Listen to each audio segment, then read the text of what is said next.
everyone, welcome back to the channel Commerce Decode. Let's decode today's topic together. Okay so आज हम चाह रहे हैं स्टार्ट करने हमारी नई unit that is business law. अगर हम बिजनेस लॉ की बात करें तो उसमें ऐसा नहीं है कि कोई एक दो लॉज आते हैं हमारे यहाँ, कोई एक लॉ पढ़ लिया हमने और हमारी एक यूनिट पूरी कंप्लीट हो गई। नहीं, जनरली हम देखते हैं तो बिजनेस लॉ से सोचते हैं कि एक कोई लॉ होगा जो बिजनेस से रिलेटेड होगा। ऐसा नहीं है, इसमें हमें काफ़ी सारे लॉज पढ़ने पड़ते हैं, जैसे लाइक इंडियन कॉन्ट्रैक्ट एक्ट पढ़ोगे आप, सेल्स ऑफ गुड एक्ट पढ़ोगे, कंज्यूमर प्रोटेक्शन एक्ट पढ़ोगे, और भी ऐसे काफ़ी सारे एक्ट्स आपको देखने को मिलते हैं इस पर्टिकुलर यूनिट में। और ये जो आपकी यूनिट है ये काफ़ी सारे मार्क्स भी कैरी करती है। लाइक इससे nearly 5 to 6 question, 7 to 8 question हर साल आते हैं CUT PG MCOM में। अगर हम UG की भी बात करें तो उसमें भी आपको इससे कुछ नहीं अच्छे खासे क्वेश्चन देखने को मिलते हैं। सो जो आज का हमारा एक्ट है that is sales of good act, और ये किस ईयर में आया था? 1930। और अगर हम बोल रहे हैं 1930 में आया था तो अब हमें क्यों ईयर याद करने की ज़रूरत है?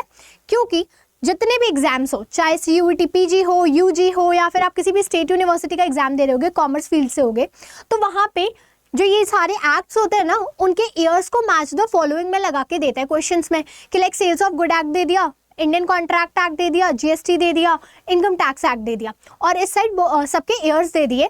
अब आप उसको क्या करो, अरेंज करो कि कौन सा एक्ट किस ईयर में आया था। तो हर एक्ट का ईयर याद होना क्या है, काफ़ी इंपॉर्टेंट है। ओके सो अब देखते हैं कि wait a minute, what is the sales of good act 1930। अब ये एक्ट किसके लिए है, कौन से गुड्स की बात हो रही है यहाँ पे? अगर हम देखें तो ये जो एक्ट है ये किस पे एप्लीकेबल है? सारे ही मूवेबल गुड्स पे। कोई भी इमूवेबल गुड पे ये एक्ट एप्लीकेबल नहीं होता है। तो ये भी याद रखना, क्योंकि इससे भी क्वेश्चन आया हुआ है कि सेल्स ऑफ गुड एक्ट किस गुड्स पे एप्लीकेबल होता है, मूवेबल पे या फिर इमूवेबल पे। तो ये किस पे एप्लीकेबल है? मूवेबल गुड्स पे। और ये एक्ट आया कब था? ये आया था आपका 1 जुलाई 1930 में। बट जब ये स्टार्टिंग में आया था ये मतलब लाइक होल ऑफ इंडिया पे तो एप्लीकेबल था, but except Jammu and Kashmir. But current time पे देखें तो ये पूरे इंडिया पे एप्लीकेबल है, including Jammu and Kashmir. Okay देखते हैं। The sale of good act 1930 is the law that govern the buying and selling of good. ये जो एक्ट है ये किसके लिए है? बाइंग एंड सेलिंग के लिए है। उससे रिलेटेड एक्टिविटीज को क्या करता है? गवर्न करता है। आप जानना मतलब लाइक आपको पता होना चाहिए ये जो आपका एक्ट है सेल्स ऑफ गुड एक्ट, ये पहले किसका पार्ट था? इंडियन कॉन्ट्रैक्ट एक्ट का ही पार्ट था, बट बाद में इसे अलग कर दिया गया क्योंकि काफ़ी कंफ्यूजिंग हो चुका था। और ये बहुत सारे लोगों को कंफ्यूजन होती है कि कंज्यूमर प्रोटेक्शन एक्ट भी तो सेम ही हो गया, बट वो जो एक्ट है वो कंज्यूमर्स के लिए। और ये एक्ट किसकी बात कर रहा है यहाँ पे? गुड्स की। यानी कोई भी ऐसी चीज़, मैं इस पेन को ले लूँ, मैं मेरी इस बॉटल को ले लूँ, ये क्या है? गुड्स में आएगी। मैं मेरा फ़ोन ले लूँ, क्या लैंड गुड्स में आएगा इसमें? नहीं। क्यों? क्योंकि ये एक्ट किसके लिए है? सिर्फ मूवेबल गुड्स के लिए। नेक्स्ट स्लाइड पे आते हैं। Definition 4 defining the contract of sale. अब कॉन्ट्रैक्ट ऑफ सेल क्या होता है? उसमें भी लाइक क्या जो गुड्स जा चुके हैं या मैंने कोई भी गुड्स अगर बेच दिए तो क्या वो सेल में आएंगे, या फिर जिसके लिए मैंने कोई अग्रीमेंट कर रखा होगा या फिर मैं फ्यूचर डेट में जाऊंगी तो उसको भी हम सेल कंसिडर करते हैं। हम ये दोनों चीज़ें देखेंगे इसमें। और हाँ, मोस्ट इंपॉर्टेंटली सबके सेक्शंस अच्छे से देखना जो इंपॉर्टेंट है। मतलब लाइक सेक्शन 4 हो गया तुम्हारा गुड्स का जो एक्ट सेक्शन है वो, सेल और एग्रीमेंट टू सेल का जो सेक्शन है वो भी क्या है? काफ़ी इंपॉर्टेंट है। इसके भी क्वेश्चंस आते हैं एग्जाम में। ओके सो देखते हैं सेक्शन 4 को। Defining the contract of sale. A contract of sale is where the seller transfers or agree to transfer. यानी आप आज या तो ट्रांसफर कर रहे हो, या तो मुझे इमीडिएटली कोई चीज़ तुमने दे दी, या तो आप बोलते हो कि मैम मैं आपको कल आके वो चीज़ दे दूंगा। सपोज मैं एक शॉप पे गई, मैंने एक फ़ोन लेना था, ठीक है, वो मॉडल तुरंत पड़ा हुआ था और मैंने पैसे दिए और वो मॉडल मैंने अभी ले लिया। मान लेते हैं सैमसंग का A35 मुझे लेना था, तो वहाँ पे वो पड़ा हुआ था और वो भी पिंक कलर में चाहिए था, तुरंत मैंने इंस्टेंट में ले लिया, तो it is what? Instant transfer हो गई वो चीज़। बट वहाँ पे पिंक कलर में वो मॉडल नहीं था, तो मैंने शॉपकीपर से कहा कि आप मुझे कल ला के दे देना, तो इट इज़ व्हाट? कि अग्री कर रहे हो आप। क्या करोगे? ट्रांसफर किस चीज़ की? Ownership of good. यानी मेरा जो फ़ोन है, मैंने जिसको ऑर्डर दिया है वो मुझे कब मिलेगा? कल मिलेगा। तो क्या किया आपने, अग्री कर लिया कि ट्रांसफर कर दोगे आप ओनरशिप मुझे किसी भी फ्यूचर डेट पे, या फिर आप इंस्टेंट ट्रांसफर करते हो ओनरशिप की of goods to buyer. Agree कौन कर रहा है यहाँ पे, सेलर करता है कि ठीक है आपको मैं इस दिन पे दे दूंगा, और किसको दोगे आप, बायर को दोगे। बायर और सेलर की भी डेफिनेशन इंपॉर्टेंट है एंड उसका सेक्शन मोस्ट इंपॉर्टेंट है, क्योंकि क्वेश्चन में पूछता है कि बायर किस सेक्शन में डिफाइंड है, सेलर किस सेक्शन में डिफाइंड है, वो हम आगे देखेंगे। This act differentiate between two critical types. ये एक्ट दो चीजों को डिफरेंशिएट करता है, पहला क्या है दैट इज सेल, और दूसरा क्या है that is agreement to sell. अब सेल और अग्रीमेंट टू सेल में क्या डिफरेंस आप कहोगे कि तो बहुत नॉर्मल सी चीज़ है, सेल की तो बात हो रही। अगर हम सेल की बात करें तो इसमें हमारी इंस्टेंट ओनरशिप ट्रांसफर हो रही है, यानी कोई भी चीज़ इमीडिएट वे में हो रही है। अग्रीमेंट टू सेल की बात करें तो हम किसी फ्यूचर डेट की बात करते हैं। ये क्या होता है, एग्जीक्यूटेड कॉन्ट्रैक्ट होता है, सॉरी कॉन्ट्रैक्ट कह रही, कॉन्ट्रैक्ट होता है, यानी कोई भी चीज़ क्या हो गई है, हो चुकी है, और यहाँ पे हम करने की बात करते हैं, यानी किसी भी फ्यूचर डेट में चाहे 1 महीने बाद, 2 महीने बाद या 2 दिन बाद करने की बात करते हैं। अब हम अगर सेल की बात करें, यहाँ पे क्या है, ओनरशिप ट्रांसफर हुई है कहाँ पे, इमीडिएटली, मैंने बताया अपॉन द कॉन्ट्रैक्ट फॉर्मेशन, किसके बेसिस पे, जैसा हमारा कॉन्ट्रैक्ट फॉर्म हुआ होगा। अब कॉन्ट्रैक्ट में तो कुछ भी हो सकता है, मेरी कोई भी कंडीशन हो सकती है कि नहीं मुझे अभी आप इंस्टेंट दे दो, ये वाला मॉडल दे दो, हाँ। Think of it as an instant purchase. Sale क्या होता है, इंस्टेंट परचेज होता है, या फिर आप कह सकते हो कोई भी चीज अगर इमीडिएटली हो गई है तो वो क्या है, सेल है। और अगर हम अग्रीमेंट टू सेल की बात कर रहे हैं, यहाँ पे ट्रांसफर कब है हमारा, फ्यूचर डेट पे, या फिर contingent upon a certain condition. अब पहली चीज कंटेजेंट होता क्या है, कंटेजेंट लाइबिलिटी सुना होगा सबने कि लाइक क्या होता है कि कोई भी चीज हो गई तो वो लाइबिलिटी अराइज हो गई। सपोज एग्जांपल लेते हैं कि किसी की डेथ होने पे आपको पैसे मिलेंगे, it is what, on the happening of an event, यानी डेथ होगी तभी पैसे आपको मिलेंगे। तो सिमिलरली या तो आपको किसी फ्यूचर डेट पे आपने बोल के रखा होगा मुझे अभी नहीं चाहिए, मान लेते हैं मेरा बर्थडे है, मान लो तुम 10 अक्टूबर को, ठीक है, तो जब मैं बोलूंगी कि मुझे ये वाली बर्थडे के लिए चीज़ें ड्रेस चाहिए 10 से पहले आप दे देना, it is what, it is agreement to sell, यानी एक फ्यूचर डेट पे। और कंटेजेंट क्या है कि मान लो मेरा किसी एग्जाम में क्लियर हो गया तो आप मुझे पापा ये चीज़ ला के दे देना, it is what, agreement to sell. हालांकि पापा का नहीं बैठेगा बट किसी शॉप का हम ले सकते हैं ऐसे। Upon a certain condition being met, it is a promise to sell। यहाँ पे हमने तुरंत सेल कर लिया है और यहाँ पे हम क्या कर रहे हैं, प्रॉमिस कर रहे हैं कि हाँ हम आपको चीजें दे देंगे। तो हमारा कॉन्ट्रैक्ट ऑफ सेल किस सेक्शन में डिफाइंड है, सेक्शन नंबर 4। इंपॉर्टेंट है, कॉन्ट्रैक्ट ऑफ सेल कहाँ डिफाइंड है आपका, 4 में। वो 2 और टाइप्स आपको देता है, वो 2 टाइप्स क्या है, सेल या फिर अग्रीमेंट टू सेल। अब सेल क्या था, कोई भी चीज आपने इमीडिएटली किसी को दे दी, ट्रांसफर कर दी, और अग्रीमेंट टू सेल यानी किसी फ्यूचर डेट पे या किसी इवेंट के होने पे आप वो चीज किसी सामने वाले इंसान को दोगे। नेक्स्ट पे आते हैं,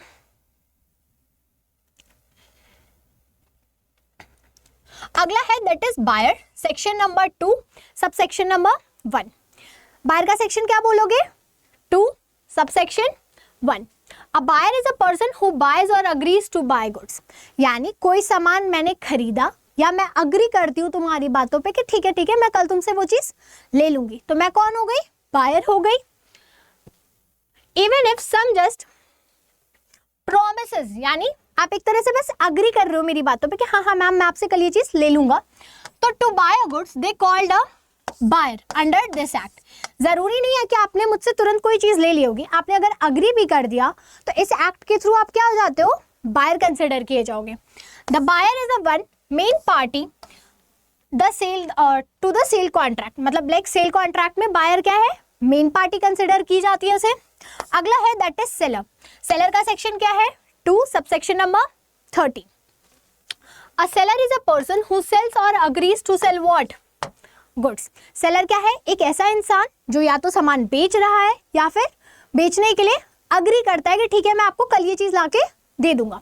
और बायर कौन था कि मुझे आज दे दो या फिर मुझे कल लाके दे दो। even if some just promise or agree to sell the goods, they are considered seller as per this act। जरूरी नहीं है कि तुमने कोई चीज अभी तुरंत मेरे को बेची ही होगी। अगर तुम अग्री भी करते हो कि मैम मैं कल आपको ये चीज ला के दे दूंगा, तो आप क्या कंसिडर हो जाओगे? सेलर। और सेलर क्या है? अनदर मेन पार्टी है तुम्हारे इस एक्ट के लिए, मतलब सेल्स ऑफ कॉन्ट्रैक्ट के लिए। सेक्शन से याद रखना, हमने 3 सेक्शंस देखे। पहला सेक्शन नंबर 14 किसका था? कॉन्ट्रैक्ट ऑफ सेल का। अगर हम बात करें दूसरे सेक्शन की, that is section number 2 subsection 1, it is for buyer, and section number 2 subsection 13 is for whom? Seller. अब देखते हैं व्हाट आर गुड्स। पूरा एक्ट ही इस पे मतलब बेस्ड है कि गुड्स का है एक्ट। अब हमने तो बेसिक देख लिया कि गुड्स क्या है, मूवेबल गुड्स होंगे, वो इस एक्ट के अंदर आते। बट गुड्स में भी तो बहुत सारे होते हैं। मूवेबल में ऐसा जरूरी तो नहीं है कोई एक स्पेसिफिक चीज आती होगी, बहुत सारी चीजें आती होंगी। तो हम किसे किसे इंक्लूड करेंगे इसमें, वो देखते हैं।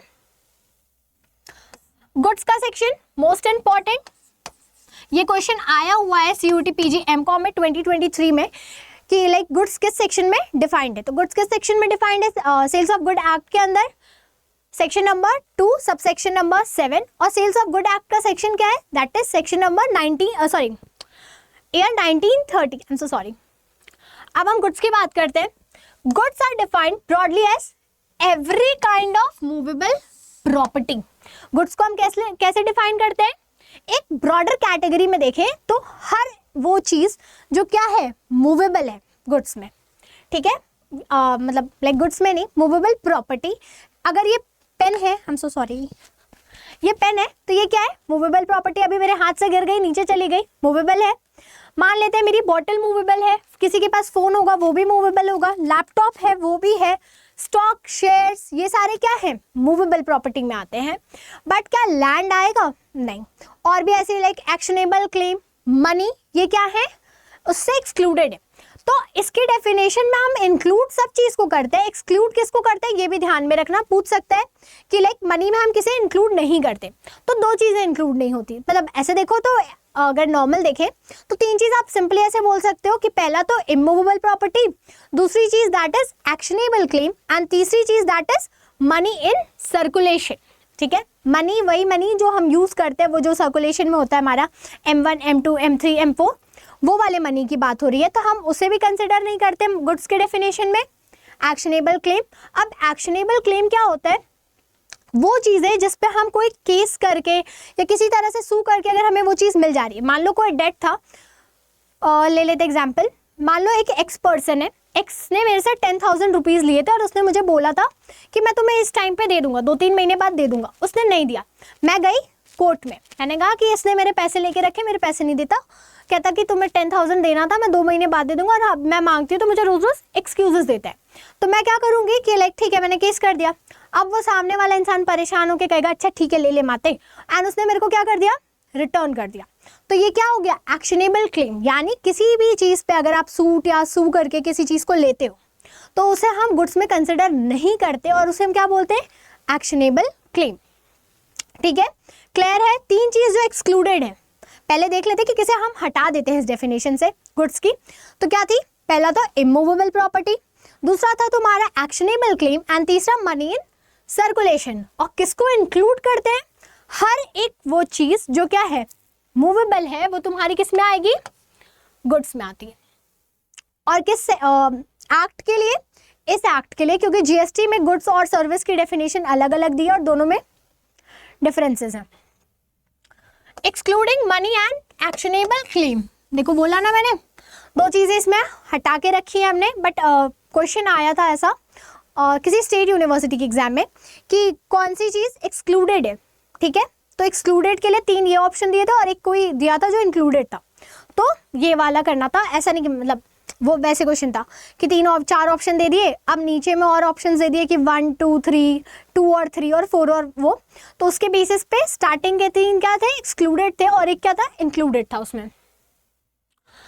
The definition encompasses a wide array of items, that is crops, grass and things attached to a forming part of the land which are agreed to be served before the sale or under the contract of the sale. Okay, कोई भी crop जो हम उगाते हैं, चाहे rice हो, चाहे wheat हो, चाहे कोई भी ग्रास हो, या फिर किसी भी जो जहाँ पे हम ये सब कर रहे हैं लाइक फार्मिंग वगैरह करते हैं, उस पे से बहुत सी ऐसी चीज़ें होती हैं ना जो वेस्ट होती हैं, कहते हैं कि अरे ये तो वेस्ट, मतलब लाइक चावल के बाद जो वो बच जाता है उसका ऐसे स्टिक वेट, तो हम उसे भी अगर फर्दर वो कर देंगे तो वो गुड्स में कंसिडर किया जाता है। अगला है that is stock and shares. Stock और शेयर को भी हम क्या करते हैं, इसमें कंसिडर करते हैं। ग्रोइंग क्रॉप्स एंड ग्रास ऊपर ही था।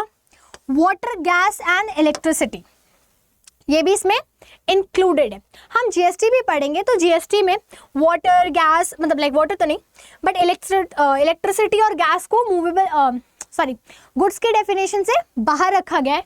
तो जब भी ये पढ़ना sales of good act and GST, दोनों के गुड्स और सर्विस के डेफिनेशन, मतलब जो जीएसटी में है वो अच्छे से देख लेना, एंड इसके गुड्स के डेफिनेशन अलग है। तो क्वेश्चन भी पढ़ते टाइम ध्यान रखना कि कहीं सेल्स ऑफ गुड एक्ट के लिए पूछ रहा है या फिर जीएसटी के अकॉर्डिंग पूछ रहा है, ठीक है। नेक्स्ट स्लाइड पे आते हैं। सो सेक्शन क्या है इसका, 2 सबसेक्शन 7। इसमें हम इंक्लूड क्या करते हैं, हर एक मूवेबल प्रॉपर्टी को इंक्लूड करते हैं, और एक्सक्लूड क्या करेंगे, एक्शनेबल क्लेम और मनी इन सर्कुलेशन। अगला है that is goods are further characterised by their existence at the time of the contract. अब गुड्स में तो हमने मूवेबल देख लिया, बट अब उसमें भी 3 कैटेगरी और दे रखी है इन्होंने। पहली क्या है, दैट इज एग्जिस्टिंग गुड, यानी जब मैं शॉप पे गई, मैंने शॉप पे बोला भैया मुझे A35 दे दो सैमसंग का, वो उनके पास था, उन्होंने मुझे तुरंत दे दिया, that is what, existing goods.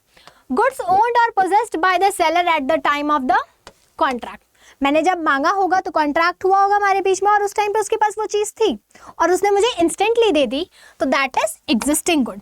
अब फ्यूचर गुड की बात करें, यानी कि वो मुझे कल परसों के बेसिस पे, मैंने बोला कि भैया मुझे वो वाला फ़ोन चाहिए, 10 पीसेस में चाहिए, आप अगर आपके पास आज नहीं तो आप मुझे कल लाके दे दोगे तो भी मुझे चलेगा, और उन्होंने एग्री कर लिया, तो that is what, that is future good.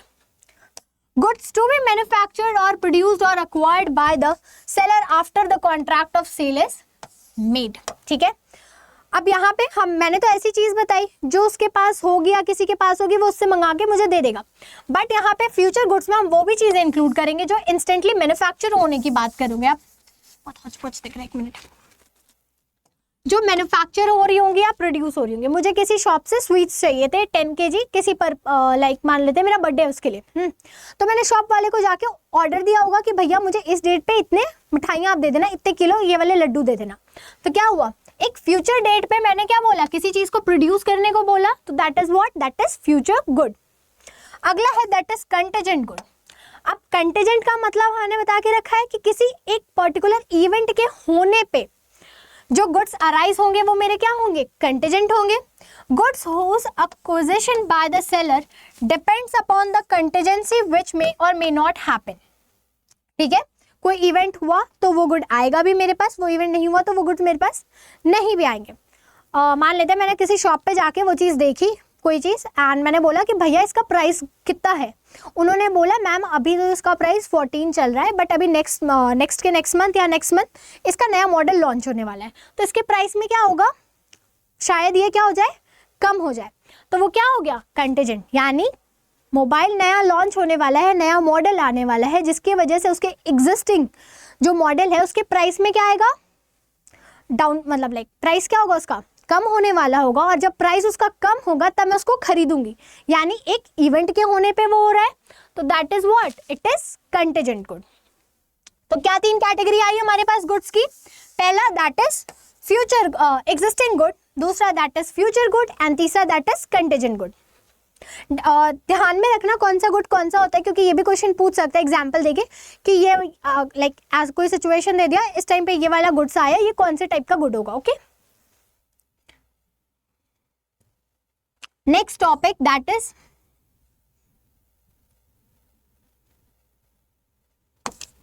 एक सेकेंड यार,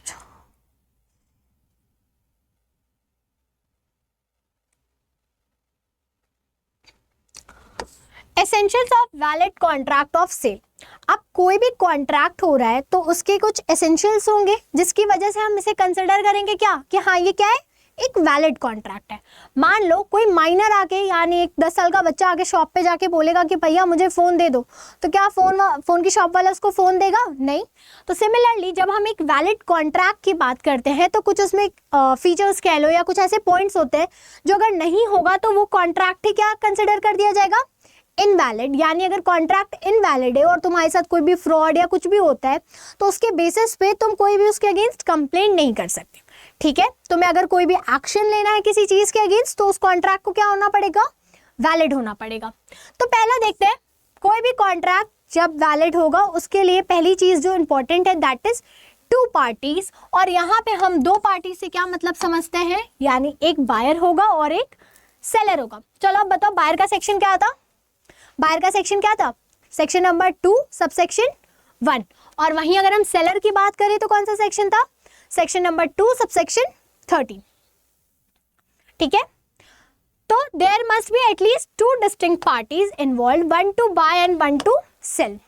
तो 2 पार्टी होनी चाहिए जो एक खरीदे। ऐसा नहीं है कि दोनों ही बायर हो। 2 पार्टी तो हम कह रहे हैं कि मेरे पास 2 पार्टी है पर दोनों ही क्या है? मेरे बायर्स है। बट हमें यहाँ पे क्या चाहिए? एक बायर एक सेलर। बायर मल्टीपल हो सकते हैं, सेलर भी मल्टीपल हो सकते हैं, बट 2 होना एटलीस्ट चाहिए। और वो 2 क्या होने चाहिए? एक बायर एक सेलर। अगला है ट्रांसफर ऑफ ओनरशिप। अब ओनरशिप क्या होती है? ओनरशिप का मतलब तुम देखो, अगर कोई चीज मैंने खरीदी, मेरे पैसों से मैंने फोन खरीदा, अब उसकी क्या है? मेरे पास ओनरशिप है। मेरा मन करे मैं उसको ले जाके किसी को दे दूं, उसको गिरा के तोड़ दूं, कुछ भी कर दूं, कोई क्या मेरे को बोलेगा कि तुमने ये फोन कैसे तोड़ दिया, तुम्हारे अगेंस्ट केस होगा? नहीं। क्यों? क्योंकि मैंने मेरी चीज तोड़ी है। यानी अगर मैं किसी चीज की ओनरशिप रखती हूँ तो उसके ऊपर पूरा लीगल राइट है मेरे पास। अगर मैं कुछ भी करूं मुझे कोई क्वेश्चन नहीं करेगा, अनटिल और अनलेस मेरे मम्मी पापा। क्योंकि अगर मैं फोन खरीद के अभी आज तोड़ दूंगी तो मेरी मम्मी ने मुझे कूट देना है इस बात पे कि पैसे बहुत हो रखे हैं। ठीक है, the core objective is the transfer or agreement to transfer the property. इसका कोर ऑब्जेक्टिव यानी इसका मेन चीज क्या होता है ओनरशिप के टाइम पे, कि या तो आप दे चुके हो या तो आप फ्यूचर डेट पे वो चीज उस इंसान को देने वाले हो। In a goods from the seller to buyer. और ओनरशिप कैसे ट्रांसफर होती है? बायर टू सेलर होती है कि सेलर टू बायर होती है? It is seller to buyer. अगला है that is subject matter, that is goods. The transaction must pertain specifically to the goods as defined under the act, that is movable property। अब ऐसा ना हो कि हम immovable property ले रहे हैं और कहें कि नहीं तो ये तो सेल्स ऑफ गुड एक्ट के अंदर उसके कॉन्ट्रैक्ट में सारे मेरे एसेंशियल जो है एलिमेंट्स वो तो है बट वो क्या है? एक मूवेबल प्रॉपर्टी है। तो क्या इस एक्ट के थ्रू वो कवर होगा? क्या वो वैलिड कॉन्ट्रैक्ट कंसिडर किया जाएगा? बिल्कुल नहीं, क्योंकि इस एक्ट का सबसे बेसिक क्या था? हम जब गुड्स की बात कर रहे थे तो गुड्स की डेफिनेशन में क्लियरली मेंशन था every kind of movable property. तो क्या होना चाहिए? मूवेबल प्रॉपर्टी होना चाहिए। नेक्स्ट देखते हैं, दैट इज प्राइस। कोई भी चीज हो उसका प्राइस इन्वॉल्व होना चाहिए, या तो थोड़ा मतलब कोई डिस्काउंट हो, वो सब चीजें अगर हम देखें। प्राइस मतलब कुछ तो दो आप, यानी समथिंग इन रिटर्न। अगर आप कह लो consideration, even if it is in a kind तो भी पार्शियल होना चाहिए, यानी कुछ पेमेंट ऐसे हो, कुछ पेमेंट किसी और मतलब बाकी का आप किसी और चीजों के थ्रू कर रहे हो। तो a monetary consideration that is price must be paid or promised for the good. Okay, या तो आप आज दे दो पेमेंट या तो मुझे प्रॉमिस कर दो कि आप एक पर्टिकुलर डेट पे लाके दे दोगे। It can be fixed by the contract left to be fixed or determined by the course of dealing. अब प्राइस कैसे आप डिटरमाइन करोगे? या तो बायर और सेलर दोनों मिलकर डिसाइड करेंगे या तो सेलर ने उसको पहले ही फिक्स करके रखा होगा। ठीक है, अगला है that is fifth, that is form of contract. The contract can be made in writing. Contract हमेशा राइटिंग में होना चाहिए, by word of mouth, but मतलब लाइक आप राइटिंग में भी दे सकते हो, बाय वर्ड ऑफ माउथ भी हो सकता है। ठीक है, हमेशा मतलब writing partly in writing and partly by the word of mouth or implied from the conduct of the parties। ठीक है, आपका कॉन्ट्रैक्ट कैसे होना चाहिए? बाय वर्ड हो सकता है, बाय राइटिंग हो सकता है, पर जनरली प्रेफर हमेशा ये करना कि जब भी तुम कॉन्ट्रैक्ट करो, मैं पर्टिकुलर इस एक्ट की बात नहीं कर रही, अगर आप बड़ी चीज़ों में डील कर रहे हो तो हमेशा अपना कॉन्ट्रैक्ट राइटिंग में रखो, ताकि अगर कल के डेट में तुम्हारे साथ कोई भी मिस हैपनिंग होती है, कुछ भी फ्रॉड, किसी भी तरह का मिस रिप्रेजेंटेशन होगा, तो तुम जाके कह सकते हो, दिखा सकते हो कि देखो भाई मेरे पास तो ये वैलिड प्रूफ है, हमने इस चीज पे अग्री किया था। अगला है that is general contract rules. All sales contract must be so adhere to the general principles of contract and including the consent, lawful object and component parties. Okay? अगर हम लाइक ये वाला पार्ट हम Indian contract act में cover करेंगे, उसमें बाकी सारे कॉन्ट्रैक्ट के रूल्स दिए हुए हैं, जैसे कंसेंट होना चाहिए, माइनर के थ्रू नहीं होना चाहिए, माइनर के थ्रू होगा तो गार्जियन का क्या रोल होता है, वो सारी चीजें।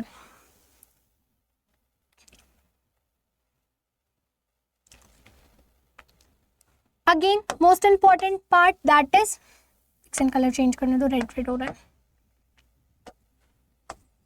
हाँ, sale versus agreement to sell, हमने पढ़ा था ना कि कॉन्ट्रैक्ट ऑफ सेल के दो फर्दर पार्ट आ जाते हैं। पहला क्या है, दैट इज सेल, एंड दूसरा है that is agreement to sell. यानी आप एक जगह क्या कर रहे हो, इमीडिएट चीजों को दे रहे हो, और दूसरी जगह आप 2-3 दिन बाद या एक फ्यूचर डेट पे देने की बातें करते हो। तो पहला अगर फीचर में देखें, सेल की बात करें तो पहली चीज क्या आती है, ट्रांसफर ऑफ प्रॉपर्टी। यानी प्रॉपर्टी कब ट्रांसफर हो रही है सेल के केस में, इमीडिएटली, या कह लो आप इंस्टेंटली, अभी मैं शॉप पे गई, अभी चीजें ले ली तो वो तुरंत हो गया। बट अग्रीमेंट टू सेल में हम क्या कर रहे हैं, ट्रांसफर होती है एक फ्यूचर डेट या फिर किसी एक कंडीशन के होने पे। कॉन्ट्रैक्ट का टाइप क्या होता है, मोस्ट इंपॉर्टेंट थिंग, ये क्वेश्चन पूछता है कि अगर सेल है, दे देगा सेल कौन से टाइप का कॉन्ट्रैक्ट है, एग्जीक्यूटेड है या एग्जीक्यूटरी कॉन्ट्रैक्ट है। तो एग्जीक्यूटेड कॉन्ट्रैक्ट का मतलब यानी कोई चीज कंप्लीट हो चुकी है, हाँ, और एग्जीक्यूटरी की बात करें यानी वो होने वाली है, यानी टू बी परफॉर्म्ड। ओके, तो याद रखना सेल क्या है, एक एग्जीक्यूटेड कॉन्ट्रैक्ट है, एंड अग्रीमेंट टू सेल क्या है, एक एग्जीक्यूटरी कॉन्ट्रैक्ट है, यानी कि एक फ्यूचर डेट में होगा। अब next that is risk of loss. अब सेल के केस में लॉस रिस्क किसके पास होता है, बायर के पास। क्यों, क्योंकि सामान तो उसके पास है। अब मैं फोन घर ले जाऊं, उसके बाद गिरा दूं, तो क्या मैं सेलर के पास जाके बोल सकती हूँ कि नहीं भैया आपने तो मुझे खराब फोन दे दिया था? नहीं, ऑब्वियसली आपने मेरे को फोन दे दिया, बिल दे दिया, मैं 2 दिन बाद फोन तोड़ के लेके आऊंगी तो आप क्या उसका लॉस बेयर करोगे? नहीं। अग्रीमेंट टू सेल में क्या है, रिस्क किसके पास होता है, सेलर के पास होता है। मान लो किसी ने मेरे को ऑर्डर दिए होंगे, ठीक है, मान लेते हैं 20 kgs मिठाइयों का, और अभी क्या सीन चल रहा, बारिश में हर जगह पानी लगा पड़ा है, और हुआ क्या कि बहुत बारिश हुई और मेरे वेयर हाउस में, हालांकि क्वांटिटी मैंने बहुत थोड़ी बता दी है वेयर हाउस के अकॉर्डिंग, मान लेते हैं, ठीक है, 20 नहीं मानते उसको, 200 kgs ले लेते, ठीक है। बट मेरे वेयर हाउस में क्या हुआ, पानी आ गया। अब पानी आने की वजह से मिठाइयाँ क्या हो गई, खराब हो गई। तो अब उस रीजन से जितना भी लॉस हुआ होगा वो बेयर कौन करेगा, मैं करूंगी बीइंग अ सेलर, क्योंकि मेरे पास सामान रखा था, अभी वो चीज सामने वाले के पास गई नहीं, तो लॉस का सिचुएशन जब भी आएगा वो मेरी रिस्पॉन्सिबिलिटी बनेगी। तो अग्रीमेंट टू सेल में रिस्क कौन बेयर करेगा, आपका सेलर, और सेल के केस में बायर। ब्रीच रेमेडी यानी कि seller can sue for the price, यानी हो सकता है आपने मुझसे सामान तो ले लिया बट मुझे बोला होगा कि आपको हम 3-4 दिन बाद पूरी पेमेंट कर देंगे, और हम क्या कर रहे हैं, पेमेंट नहीं कर रहे, तो उस केस में सेलर के पास पूरे राइट्स है कि वो मेरे अगेंस्ट क्या कर सके, कंप्लेन फाइल कर सके। Buyer can sue for possession, यानी मैंने पेमेंट कर दी, सब कर दिया, और आपने क्या किया, सामान ही नहीं दिया मुझे, ठीक है, तो वो हो गया। Seller can only sue for damage. ये याद रखना, अग्रीमेंट टू सेल में आप किसके लिए सू कर सकते हो, सिर्फ और सिर्फ डैमेज के लिए। यहाँ पे आप पूरा रिफंड के लिए सू कर सकते हो, पूरे एक प्राइस के लिए कर सकते हो, not to the full price. Okay, एक पर्टिकुलर पार्ट के लिए। मान लेते हैं तुमने मुझसे बोला होगा कि मैम आप मेरी मिठाई की दुकान है, एग्जाम्पल लेते हैं, और मिठाई की दुकान पे मैंने 200 kgs मिठाइयाँ बना के रखी होंगी, और आपने लास्ट में कह दिया कि नहीं अब मेरे को लेना नहीं है ये वो। हाँ, तो उस सिचुएशन में मैंने मटेरियल तो लगा दिया होगा, सब कुछ कर रखा होगा, मेरे जो भी बनाने वाले मिठाइयाँ होंगे उनको भी मेरे को पैसे देने होंगे, तो उस सिचुएशन में हो सकता है उस 200 kgs का मान लेते हैं 1 लाख हुआ होगा, तो 1 लाख एग्जैक्ट नहीं, बट एक तुम मुझे सर्टेन पार्ट दोगे जो मेरा क्या होगा, डैमेज जो हुआ होगा उसके लिए, ठीक है। Buyer can sue for damage.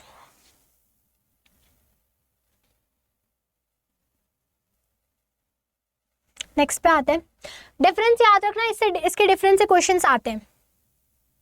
हालांकि ये बिजनेस लॉ जो यूनिट है तुम्हारी वो पूरी बहुत इंपॉर्टेंट है, क्योंकि उससे हर एक एक्ट से एक एक क्वेश्चन तुम्हें देखने को मिल जाता है। अब वो किसी भी बहुत बेसिक से टॉपिक से हो सकता है।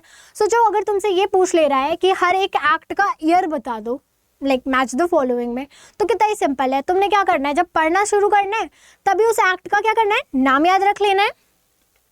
अगला है again the most important topic, that is condition and warranty, sorry condition and what, warranty. अब जब हम कंडीशन और वारंटी की बात करते हैं तो इन दोनों का भी सेक्शन क्या है हमारे लिए, again important. Section number 12 is for what, condition, यहाँ पे लिख देती हूँ, ठीक है। और section number 17 is for warranty. अब कंडीशन क्या होती है, मैंने एक शॉप पे गई, मैंने बोला भैया मुझे एक वाटरप्रूफ फोन चाहिए, क्योंकि मुझे लाइक कौन सा कोई वाटर स्पोर्ट मैं इन्वॉल्व हूँ, मान लो मेरे को नाम नहीं पता वाटर स्पोर्ट्स का, तो मैं उसमें इन्वॉल्व हूँ, तो मुझे शूट करना होता है, तो आप मुझे क्या करना है, एक वाटरप्रूफ फ़ोन देना। तो मेरी कंडीशन क्या थी, मेरा मेन चीज़ क्या था कि मुझे वाटरप्रूफ फ़ोन चाहिए रिकॉर्ड करने के लिए। और सेलर ने क्या किया कि मेरे को एक नॉर्मल फ़ोन दे दिया, बोल दिया अरे अरे नहीं मैम ये बेस्ट है, ये वो है। तो वो क्या है, कंडीशन है। कंडीशन मेरी क्या थी कि मुझे एक वाटरप्रूफ फ़ोन चाहिए, ठीक है, यानी मेन पर्पस। और वही हम वारंटी की बात करें तो वारंटी क्या होता है, एक सपोर्टिव फंक्शन होता है, ठीक। यानी आप मान लो मैंने कार ली और कार के साथ होता है ना कि आपको सर्विस फ्री मिलती है कुछ सर्टेन टाइम तक, बट जब मैं सर्विस कराने गई और आपने मुझे सर्विस नहीं दी, कहा कि नहीं आपको सर्विस के चार्जेस देने पड़ेंगे, तो वो क्या है, वारंटी है, यानी काइंड ऑफ कोलैटरल या फिर एक सपोर्ट फंक्शन। दोनों का बेसिक डिफरेंस पहले बता देती हूँ, फिर उसके बाद हम इसके थ्रू जाएंगे। तो कंडीशन के केस में क्या होता है, अगर आपके साथ कुछ भी मिसहैपनिंग होती है तो उस केस में आप कॉन्ट्रैक्ट कैंसिल कर सकते हो, साथ ही साथ आप क्लेम कर सकते हो डैमेज और रिफंड भी, पूरा रिफंड, ओके। तो याद रहेगा कंडीशन में 3 चीज कर सकते हो, आप क्लेम कर सकते हो डैमेज, कॉन्ट्रैक्ट कैंसिल कर सकते हो पूरा, और साथ ही साथ आप रिफंड ले सकते हो। बट वारंटी में आप पूरा कॉन्ट्रैक्ट कैंसिल नहीं कर सकते। अब जस्ट बिकॉज मुझे सर्विस नहीं मिली, मैं पूरी कार ले जाके शोरूम वाले को रिटर्न नहीं करूंगी कि नहीं रखो आप मुझे सर्विस नहीं देते हो। हाँ, उस सिचुएशन में आप क्या कर सकते हो, सिर्फ डैमेज ले सकते हो मुझसे। ये क्वेश्चन भी आता है बहुत सारी यूनिवर्सिटीज के क्वेश्चंस, मतलब लाइक एग्जाम्स में ये क्वेश्चन पूछा गया है कि कंडीशन के सिचुएशन में क्या होता है और वारंटी के सिचुएशन में क्या होता है। और 2022 के एक पेपर में CUT PG MCOM के ये क्वेश्चन आया था कि कंडीशन क्या है, मतलब लाइक कोलैटरल है, सॉरी मेन पर्पस है कि क्या है, okay. A condition is a very important term in a contract without which the contract purpose is not fulfilled. Condition क्या है, एक बहुत ही इंपॉर्टेंट टर्म है जिसके बिना कोई भी कॉन्ट्रैक्ट फुलफिल नहीं हो सकता। अब मैंने मेरे यूज के हिसाब से चीजें ली होंगी ना, जब वाटरप्रूफ फोन लेने गई होंगी तो इट इज व्हाट कि मैंने कंडीशन रखी कि भैया मेरे को ये सामान दोगे, मेरा मेन पर्पस ही है कि वाटरप्रूफ फोन चाहिए और आप नहीं दोगे तो वो क्या है, मतलब लाइक उस सिचुएशन में मैं क्या करूंगी, आपसे डैमेज भी लूंगी, कॉन्ट्रैक्ट भी कैंसिल कर सकती हूँ, फोन वापस लाके रिटर्न कर दूंगी कि मैंने तो बोल के रखा था मुझे ऐसा फोन चाहिए, आपने नहीं दिया, ओके। और वारंटी के सिचुएशन में आप क्या करोगे, सपोर्ट लेते हो, यानी डिलीवरी के साथ मुझे सर्विस नहीं मिली तो मैं उस सर्विस के लिए आपसे डैमेजेस ले सकती हूँ, पूरा का पूरा वो सामान आप पे रिटर्न नहीं कर सकती। If a condition is broken, the buyer can cancel the whole contract. Okay, ये इंपॉर्टेंट पार्ट है, हालांकि ये हाईलाइटेड है, देख लो ऐसे, मैं ऐसे मार्क कर दे रही हूँ, दूसरे कलर से कर देती हूँ, ग्रीन करते हैं। Whole contract and refuse to accept the goods and claim the damage. ठीक है, और सेम चीज अगर हम वारंटी के केस में देखें तो क्या लिखा है, कैनॉट कैंसिल द कॉन्ट्रैक्ट। आप पूरा कॉन्ट्रैक्ट कैंसिल नहीं कर सकते। आप क्या कैंसिल करोगे, मतलब लाइक क्या क्लेम करोगे, सिर्फ डैमेज या फिर जो भी कंपनसेशन आपका जितना लॉस हुआ होगा उसके अकॉर्डिंग। बट इस सिचुएशन में आप क्लेम कर सकते हो डैमेज एंड साथ ही साथ आप अपना पूरा कॉन्ट्रैक्ट कैंसिल कर सकते हो।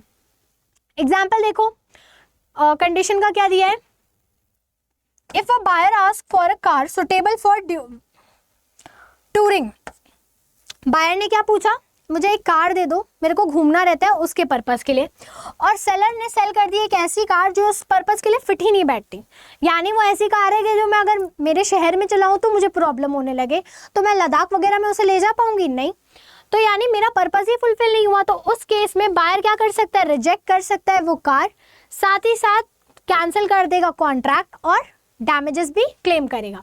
एंड वहीं हम वारंटी की बात करें तो बायर ने बाय की है क्या, एक कार, और जिसमें प्रॉमिस था फ्री सर्विस देने का up to 1 year, but does not get it, the buyer can only ask for the compensation and not return the car.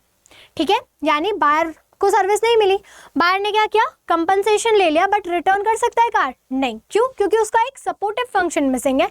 ऐसा नहीं है कि मेन चीज ही गायब है।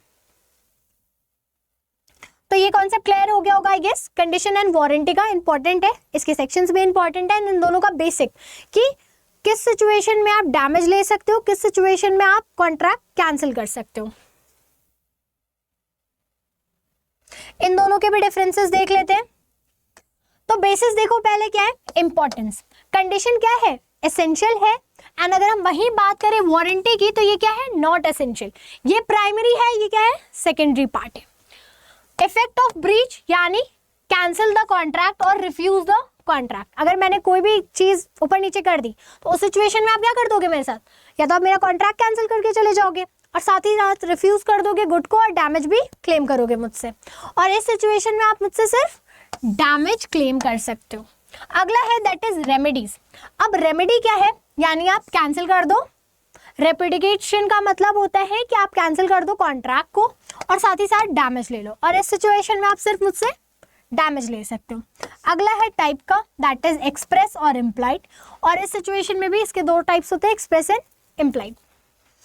इसके लीगल प्रोविजन क्या है, यानी सेक्शन क्या था, section number 2 subsection section number 12 subsection number 2 of sales of good act, and इसका है section number 12 and subsection 3 of sales of good act. इसके एग्जाम्पल क्या दिया है, car not fit for agreed purpose, car क्या है, फिट ही नहीं है किसी अग्रीड पर्पस के लिए। और यहाँ पे एग्जाम्पल में क्या दिया है कि सर्विस का प्रॉमिस तो क्या था, बट आपको फ्री सर्विस हम नहीं दे रहे एक सर्टेन टाइम के बाद। Next topic that is caveat emptor, again the most important topic of this act. एक सेकेंड ना, कैविएट एम्पटर। अब हम बात करें कैविएट एम्पटर का मतलब क्या होता है, यानी ये क्या है, डॉक्ट्रिन है। हाँ, कैविएट एम्पटर अगर पूछेगा तो आप क्या बोलोगे, यानी let the buyer be aware, यानी बायर को खुद से रिस्पॉन्सिबिलिटी लेने दो अपनी चीजों को चेक करके लेने की। मान लो मैं गई शॉप पे, मेरे को शॉप वाले ने चीजें रख रखी थी, ठीक है, 5-6 फोन रखे थे, एंड मैंने एक फोन उठा लिया। अब मैंने मेरा फ़ोन मेरी मर्जी से उठाया ना, तो मेरे को सेलर ने इन्फ्लुएंस किया कि नहीं नहीं मैम आपका ये अच्छा नहीं है, ये ऐसा है, ये वैसा है, ठीक है, और उस सिचुएशन में मैंने क्या किया, ये ले लिया। तो अगर उस फ़ोन में कोई भी प्रॉब्लम आएगी तो किसकी रिस्पॉन्सिबिलिटी है, बायर की। यानी मेरे पास अगर 10 ऑप्शंस दिए, उस 10 ऑप्शन में मैंने खुद से कोई चीज़ चूज़ की है तो वो मेरी रिस्पॉन्सिबिलिटी है, यानी कि बायर की। अगेन ये भी क्वेश्चन आया हुआ है इस एक्ट से, दैट इज कैविएट एम्पटर का क्या मतलब होता है और कैविएट वेंडेटर का। ये 2 टर्म्स है आपको देखने को मिलेगी। कैविएट एम्पटर हम इस एक्ट में पढ़ते हैं, यानी लॉ में पढ़ते हैं, और वेंडेटर वाला कॉन्सेप्ट हम जनरली मार्केटिंग में देखते हैं। जो कैविएट वेंडेटर है वो इसका जस्ट अपोजिट है, यानी वहां पे हम टर्म यूज करते हैं let the seller be aware, और यहाँ पे यूज करते हैं हम let the buyer be aware, यानी अगर कुछ भी होगा इस सिचुएशन में तो बायर की रिस्पॉन्सिबिलिटी है, और अगर उस सिचुएशन में कुछ होता है तो किसकी रिस्पॉन्सिबिलिटी होती है, सेलर की।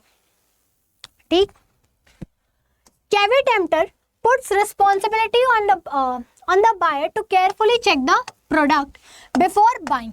कैविएट वेंडेटर में क्या है, रिस्पॉन्सिबिलिटी किस पे, बायर पे, सॉरी एम्पटर में, आई एम सो सॉरी, एम्पटर में किस पे रिस्पॉन्सिबिलिटी है, बायर पे, कि वो कोई भी चीज लेने से पहले क्या करे, खुद से वो चीजों को चेक करे। And when seller display the goods in an open market and buyer do proper selection of or choice of the goods, he cannot make the seller liable. मैंने बोला ना मेरे पास 10 फोन रखे होंगे, उन 10 में से मैं एक चूज कर लूँ, जिसमें सेलर ने एक बार ना बोला हो मुझे कि मैम नहीं नहीं ये वाला बेस्ट है आप ले लो, और मैंने अपनी मर्जी से एक फ़ोन उठा लिया क्योंकि वो पिंक दिख रहा है, तो अगर उसमें भी कोई प्रॉब्लम आई तो वो मेरी फॉल्ट होगी, यानी बायर की फॉल्ट होगी। एग्जाम्पल दिया है, प्रॉपर्टी परचेज करते टाइम एक इंसान, a person buys a house but does not hire inspector to check the plumbing and electrical problem. After the buying, the buyer finds serious defects, but since the could have been found earlier, the seller isn't liable for repairs. ठीक है, एक घर खरीदते time मैंने क्या किया, मेरे को सेलर ने बोल भी रखा होगा कि आप देख लो अपने हिसाब से चीज़ों को, मैंने नहीं देखा, मैंने कहा ठीक है, मैंने कोई इलेक्ट्रिशियन नहीं बुलाया, प्लम्बर नहीं बुलाया कि चेक कर लो कहीं उनके वाटर इश्यूज तो नहीं है, कहीं इलेक्ट्रिसिटी उसमें तो कोई इशू नहीं है, मैंने ले लिया, ठीक है। और लेने के 10 दिन बाद मुझे समझ में आ रहा है कि यार यहाँ तो लाइट का ही इशू है, पानी सही से नहीं आता, पाइप टूटी फूटी पड़ी है। तो उस सिचुएशन में क्या मैं सेलर के पास जाऊंगी और कहूंगी कि तुमने मुझे गलत दे रखा है? नहीं, क्यों नहीं कह सकती मैं? क्योंकि मैंने जब लिया तो मैंने चेक नहीं किया, मैंने अपनी चॉइस से ले रखा था कि ठीक है दे दो मुझे। तो उस सिचुएशन में कौन लायबल होगा? बायर। और वही अगर सेलर मुझे बोलता नहीं मैम सब सही है, आप देख लो, एकदम कोई वो नहीं है, आपको चेक करवाने की जरूरत नहीं है कुछ भी, ये वो बेस्ट प्रॉपर्टी है हमारी, हमारे इस एरिया में बेस्ट चलता है ये सब, तो उस सिचुएशन में कौन लायबल होगा? सेलर। यानी कौन सा वो अप्लाई होगा डॉक्ट्रिन? कैविएट वेंडेटर। अगर सेलर लायबल है तो कौन होगा? कैविएट वेंडेटर। और अगर बायर लायबल है तो कौन होगा? Caveat emptor. नेक्स्ट टॉपिक पे आते हैं, इसके एक्सेप्शंस भी हैं, इंपॉर्टेंट है ये भी। Exception to the doctrine of caveat emptor. Exception में पहला क्या है? Fitness for the purpose. यानी मैंने बोल दिया कि भाई मुझे एक फ़ोन दे दो जो वाटर प्रूफ, एग्जाम्पल सेम लेते हैं वो पहले वाला ही, कि मुझे फ़ोन चाहिए वाटर प्रूफ ताकि मैं वाटर स्पोर्ट्स के टाइम पे चीज़ों को रिकॉर्ड कर सकूं। यानी मैंने मेरा पर्पस बता दिया, मैंने क्लियर कर दिया कि मुझे इस चीज़ के लिए चाहिए। अब मेरे बताने के बाद भी सेलर ने गलत चीज़ दे दी तो उस टाइम पे कौन रिस्पॉन्सिबल होगा? सेलर लायबल होगा। If the buyer tells the seller the specific use of the product, the seller must provide good suitable for the purpose, if not the seller is responsible. ठीक है, मैंने मेरी चीज़ specify कर दी कि मुझे इस चीज़ के लिए सामान चाहिए। और एग्जाम्पल में ले लेते हैं स्किन केयर का। मैंने बोला जाके कि मेरी स्किन बहुत ड्राई हो रही है, मुझे कोई ड्राइनेस वाली मॉइस्चराइजर सीरम और ये सब दे दो आप, ठीक है। उसने क्या किया, मेरे बताने के बाद भी मुझे क्या दे दिया?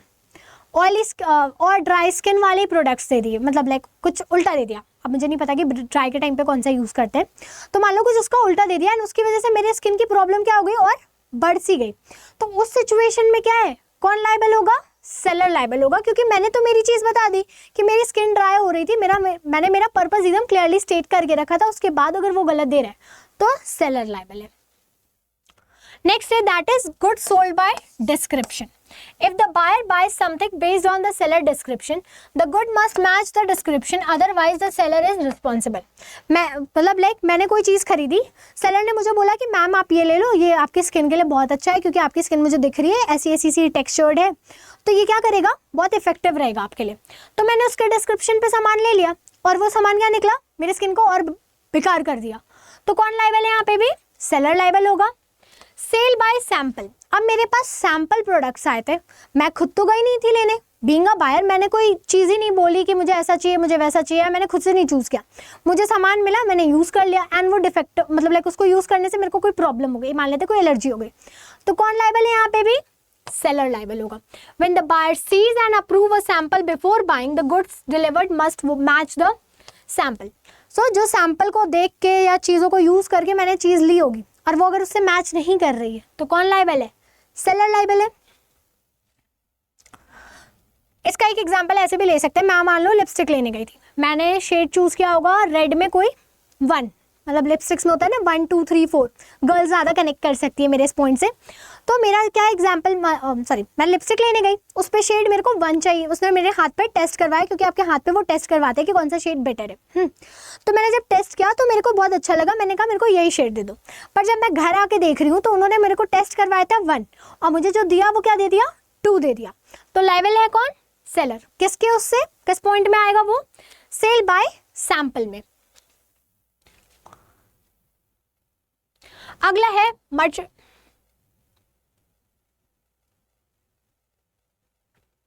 मर्चेंटेबल क्वालिटी, यानी गुड्स कोई भी हो वो पर्टिकुलर क्वालिटी के होने चाहिए। मान लेते हैं मैं एडिडास का शूज लेने गई थी, ठीक है, एडिडास के शोरूम में नहीं, ये तो दूसरे का एग्जांपल होता है, एक्सप्लेन देखने दो। हाँ भाई, लिपस्टिक का एग्जांपल कंटिन्यू करते हैं। मैं लैक्मे की लिपस्टिक लेने गई थी, ठीक, तो उन्होंने क्या करके रखा है, आजकल आप देखोगे रोड पे भी लैक्मे की लिपस्टिक मिलती है, जो लिपस्टिक नॉर्मली आप जाओगे शॉप पे लेने 800-900 की मिलेगी, वो रोड पे आपको 200 की दे रहे होते हैं। कैसे? इतना पॉसिबल ही नहीं है। क्यों? क्योंकि वो क्या करते हैं, उस पर कुछ ऐसे टैग वैग लगा देते हैं, अपना वैसे सेम कॉपी ला देते हैं। तो उन्होंने क्या कर दिया, अब जब टैग लगा दिया तो क्वालिटी भी खराब हुई होगी, तो जब क्वालिटी खराब यूज़ करूँगी तो मेरे ऊपर प्रॉब्लम आएगी। तो वही चीज़ है कि कोई भी ऐसा प्रोडक्ट हो जो क्या ना होना चाहिए, पुअर क्वालिटी का नहीं होना चाहिए, डैमेज नहीं होना चाहिए, डिफेक्टिव नहीं होना चाहिए। अगर मेरे को आप डिफेक्टिव सामान दे रहे हो, डैमेज दे रहे हो, या फिर उसकी क्वालिटी में कोई इशू आप दे रहे हो मुझे, तो सेलर लायबल है इस सिचुएशन में भी। Again for fraud or misrepresentation, if the seller lies or hide the defect, tricks the buyer and caveat emptor does not apply, the seller is responsible।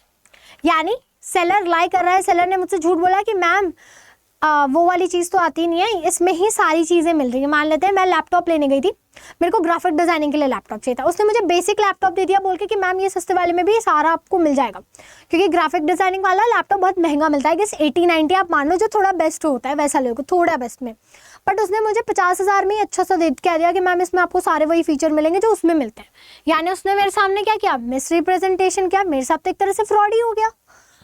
तो उस सिचुएशन में भी कौन लायबल है, सेलर लायबल है। अगला है that is goods are purchased under their patent brand name. अब मैं किसी ब्रांड के बेसिस पे सामान लेने गई थी, भाई एडिडास का शूज़ लेते। अब मैंने एडिडास का शूज़ लिया क्योंकि एडिडास अच्छी कंपनी है भाई, क्वालिटी प्रोडक्ट होता है उनका, कंफर्टेबल होता है, मैं यही सोच के शूज़ लेने गई। बट अब उनके शूज़ पहन के ना मेरे पैरों में स्वेलिंग आ रही और मेरी स्किन पे कुछ हो रहा है, ऐसे वो शू बाइट्स बहुत आ जा रही। तो यानी मैं तो ब्रांड नेम पे गई थी लेने, मैंने सोचा कि अच्छी क्वालिटी का मिलेगा। हालांकि ये पॉइंट बहुत ही कंट्रोवर्शियल है, क्योंकि इसे हम कभी कभी कैवेट वेंडिटर में भी देखते हैं। बट ठीक है, और जनरली आपको बुक्स में और बाकी जगह इसी में दिखेगा, तो मैं बता देती हूँ उसके अकॉर्डिंग कि मैं तो ब्रांड के नाम पे लेने के गई थी। तो मैंने हालांकि चूज़ कौन कर रहा है, बायर चूज़ कर रहा है, मेरे पास तो 10 ऑप्शन होंगे शूज़ के हिसाब से। अब देखो कहाँ पे क्यों ये कंट्रोवर्शियल हो जाता है, क्योंकि हमारे पास तो 10 ऑप्शन होते हैं, एडिडास भी होता है, नाइकी भी होता है, और भी पता नहीं कौन कौन से ब्रांड्स होते हैं। मैंने उसमें से स्पेसिफिकली चूज़ किया क्या, एडिडास चूज़ किया। यानी बायर ने क्या किया, कोई चीज़ चूज़ की है 10 ऑप्शंस में से, तो अब वो भले ही ब्रांड की हो चाहे कुछ भी हो, खराब होगी तो कौन लायबल होना चाहिए, बायर। बट जनरली हम इसे पढ़ते हैं कैवेट एम्प्टर के एक्सेप्शन में, क्योंकि हम मानते हैं कि अगर मेरे को ब्रांड नेम पे मैंने कोई चीज़ ले ली और वो डिफेक्टिव निकली, तो वो सेलर की लाइबिलिटी, मतलब लाइक सेलर उस केस में लाइबल होता है। Certain standard of quality link to that brand, आप लाइक एक्सपेक्ट करते हो कि वो पर्टिकुलर ब्रांड पे आप चीज़ें लोगे तो वो एक पर्टिकुलर क्वालिटी का होगा या उसका एक स्टैंडर्ड होगा। ठीक है, अभी तक हमने क्या पढ़ा, एक्सेप्शन पढ़ा किसका, कैवेट एम्प्टर का। Caveat emptor means buyer be aware, but if the seller lies, hide defects, sells wrong or poor quality goods, promises a specific purpose, the seller become the responsible. Then the buyer is protected, and this protect the buyer from unfair or dishonest seller. वही चीज़ है जो हमने पढ़ी कि seller अगर लाई करता है, seller मुझे कुछ भी फ्रॉडलेंट वे में या मिस रिप्रेजेंटेशन के थ्रू कोई सामान बेचेगा, तो सेलर लाइबल होगा, नहीं तो बायर की रिस्पॉन्सिबिलिटी आती है।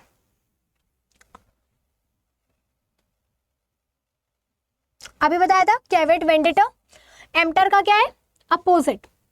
यहाँ पे हम क्या देख रहे हैं, इसका क्या नाम है, seller.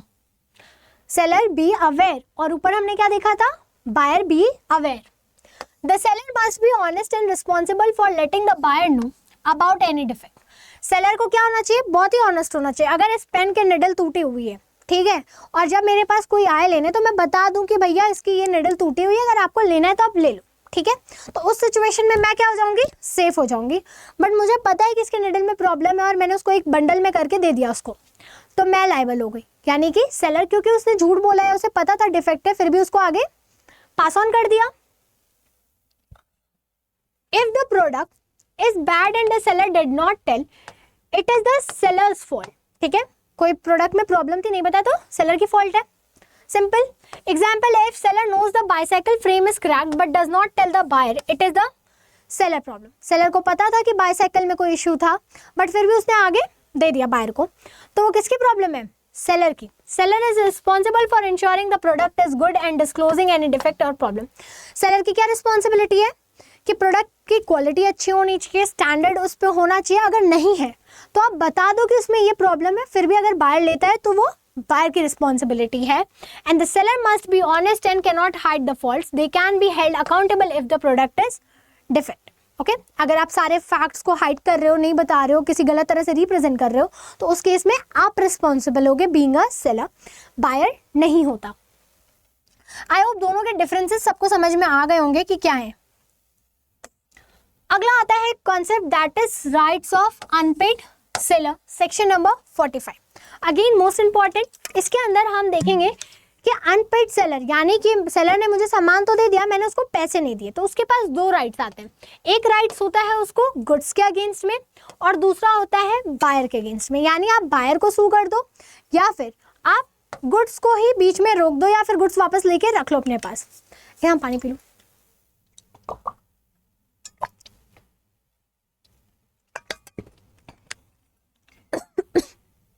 Sorry. A unpaid seller is someone who has sold the goods but not received the full payment. Unpaid seller कौन है?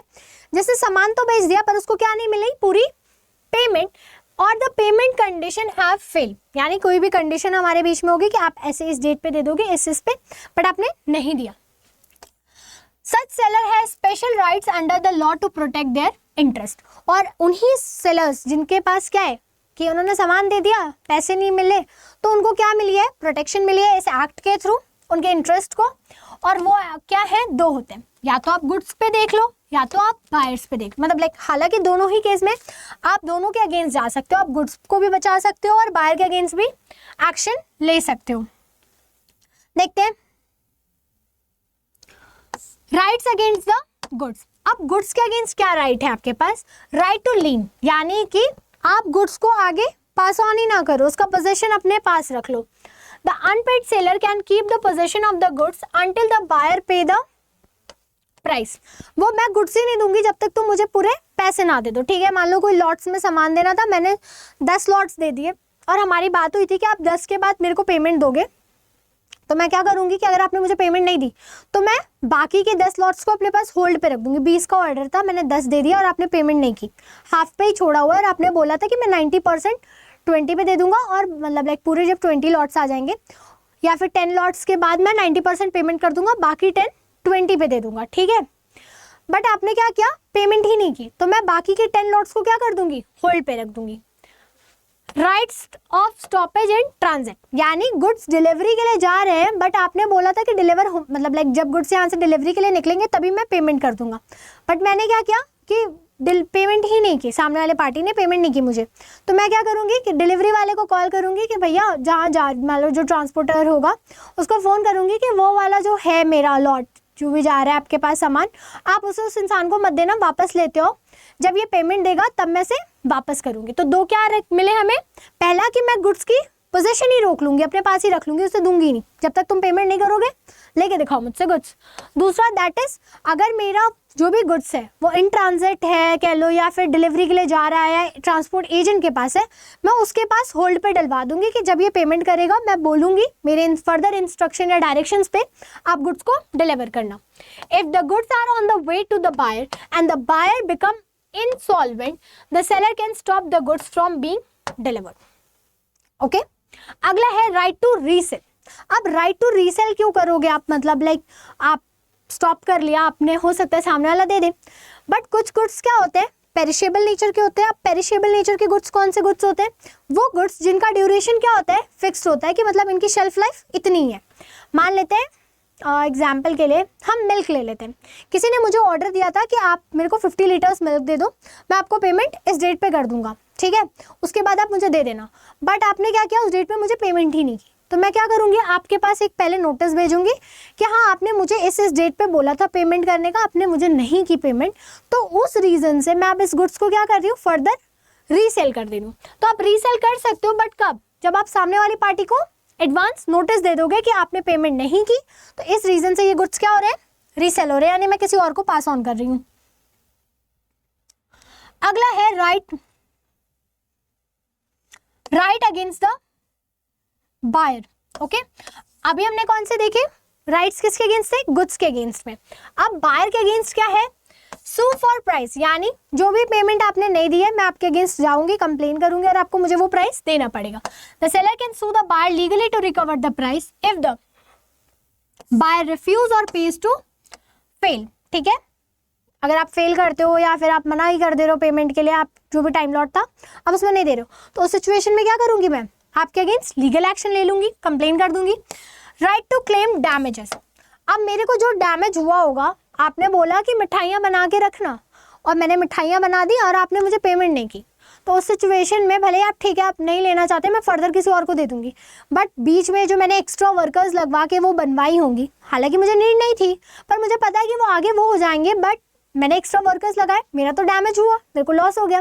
तो उस पर्टिकुलर लॉस के लिए मैं आप पे क्या कर सकती हूँ, आपके अगेंस्ट वो कर सकती हूँ और क्लेम कर सकती हूँ क्या, compensation for any loss caused by the buyer failure to pay or accept the good.